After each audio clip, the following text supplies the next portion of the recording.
his prime, he was the most feared reliever in baseball. His cap pulled low and sneering behind a wild mustache. Rich Goose Gossage earned his keep and his reputation as the closer for the great Yankee teams of the late 70s and early 80s. Now into the 1990s and past the age of 40, the Goose is still throwing 90-mile-an-hour heat as setup man for Dennis Eckersley in the Oakland A's bullpen.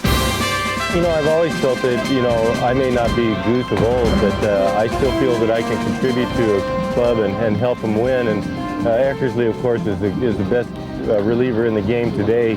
And, you know, setting up for him is not, you know, it's not taking a back seat. You know, I feel that it's a very important job setting up, and just because you don't get a save behind your name, I'll take an H, meaning hold. So, you know, if I can help this club contribute to this club by winning, and you know, that's what it's all about, and I feel that I can still pitch. And I promised myself first time that I put on a uniform that I would give it my best shot. And you know, I think that not look back and say I wish I shoulda, woulda, coulda. You know, that's no way to live a life or a career. And you get this opportunity one time, and I promised I'd make the most of it.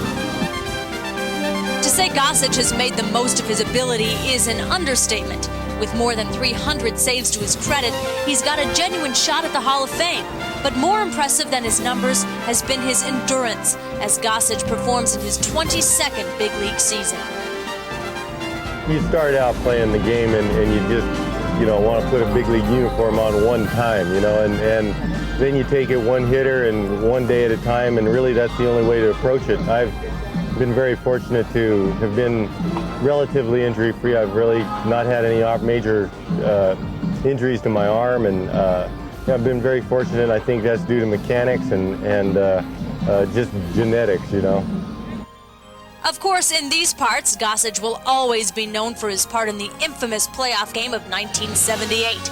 He entered the game in the 7th inning and was asked to close out one of the most intense games ever. As he stood on the mound with the winning runs on base and 2 out in the 9th, he thought not of facing Carl Yastrzemski, but of his home in Colorado. I really have never been that nervous before or since, and you know, it was the biggest game that I'd ever played in.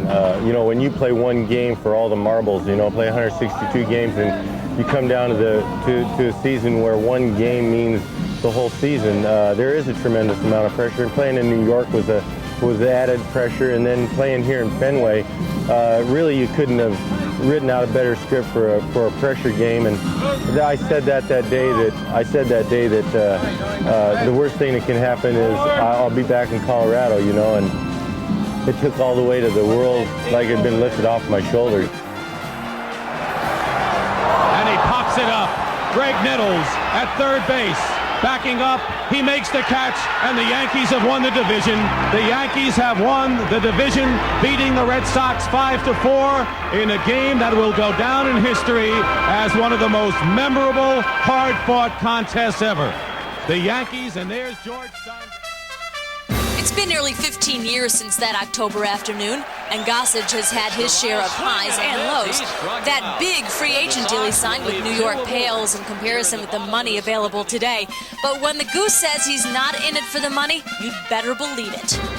In 1972, when I broke in, the minimum was, I think, $12,500. So, you know, I've kind of come full circle, or you know, who knows where the salaries are going to end. You know, no one would have dreamed that you'd be making the kind of money that's available today. But, you know, it's a big business, and you know, I'm just fortunate that I played in an era that I made some good money, and really the bottom line is I've gotten to play a game that I started out playing it for fun when I was 8 years old, and I can say today that I'm still playing it for the love of it and the competition, and really the money's secondary.